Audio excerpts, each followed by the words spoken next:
What's going on, guys? It's Cal here from Buffalo Sports Center, and the Bills are back from their bye week, so we have another game to preview. Today, I will be previewing the big Sunday night football game, San Francisco coming into Buffalo in prime time, and I cannot name a more desperate NFL team in the league right now than the San Francisco 49ers. It was supposed to be an easy season for them, definitely make the playoffs, definitely win that division, and all of a sudden they find themselves near the bottom of that division and not in a playoff spot. So, again, there's plenty of time in the NFL season, but San Francisco has to panic. They have a lot of injuries. They've gone through a ton of injuries all season long, and now their quarterback might be out, long term. We'll see what happens with that. Again, he was getting a second opinion, being in Brock Purdy. So let's look at what the San Francisco 49ers did last week. They lost 38-10 against the Green Bay Packers. Again, with a backup quarterback, Brandon Allen. He went 17 for 29, 199 yards, a touchdown, and a pick. McCaffrey had 31 yards on the ground, only averaged 2.8 a carry.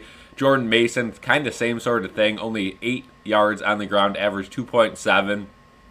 As far as receiving went, George Kittle was their leading receiver with 82 yards and a touchdown. So again, a great day for George Kittle. You're going to know, that's one of their top receivers, especially with Debo kind of stinking this year and Brandon Ayuk injured and all that sort of stuff. You got to keep an eye on George Kittle this week. Again, they're going to try to get him going underneath. The Bills like to play that, cover 2, cover 3 zone. So, George Kittle should be able to find some openings underneath for the Niners. Jauan Jennings also had a pretty solid day in the air, 40 yards, 8 yards on average. And other than that, there wasn't much going on for the San Francisco 49ers. As for the Buffalo Bills, like I said, they're coming off a bye week, so no game to recap from last week. But there is a massive storyline brewing, which is Matt Milano, right? Matt Milano is activated from IR, right before the bye week.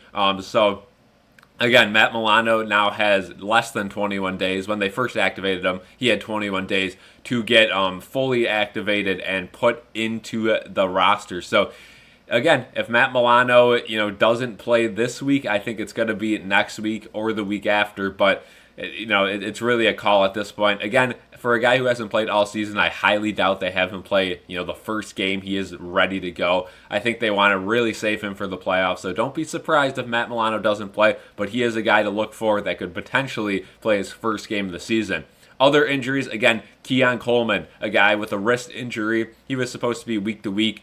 This is another game in another scenario where, depending on who San Francisco is playing, if the Bills think it's going to be a tough game, maybe you push them a little bit. If the Bills think they're going to win without him, they definitely want to save him because this Bills team already locked into a playoff spot. They could even win the division this week. Again, if the Dolphins lose on Friday, keep in mind there are Friday NFL games. If the Dolphins lose on Friday to the Green Bay Packers and then the Bills go ahead and beat the San Francisco 49ers on Sunday Night Football, they have clinched the AFC East. So that is massive for the Bills. That would be a nice little stress relief for the rest of the season because, again, we saw what the Dolphins did a couple years ago where they were supposed to win the division and then all of a sudden the Bills came out of nowhere and beat them. So keep in mind, I don't think that's going to happen, but again, it's kind of shaping up that way, right? The Dolphins are the only team left that has a fighting chance against the Bills. They'd have to pretty much win out. The Bills would have to lose out, but anything is possible. So keep that in mind as well.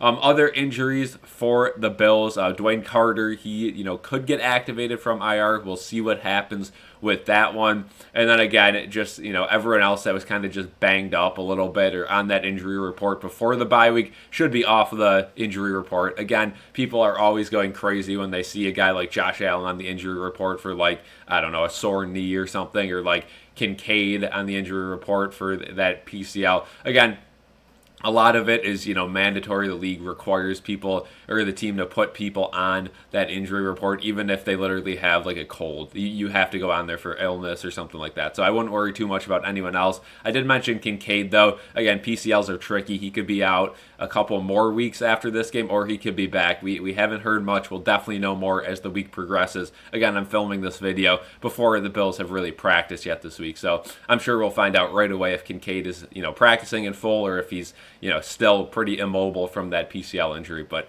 that's going to be it for now. Again, this game, with not a Bills game to recap last week, this game should have a fully rested Bills team. Now let's take a look at what our BSC panel has to say about this one. First and goal. Allen wants to throw. It's the tight end, Knox. He'll leap over the defender and into the end zone for the touchdown. Dawson Knox puts Buffalo back.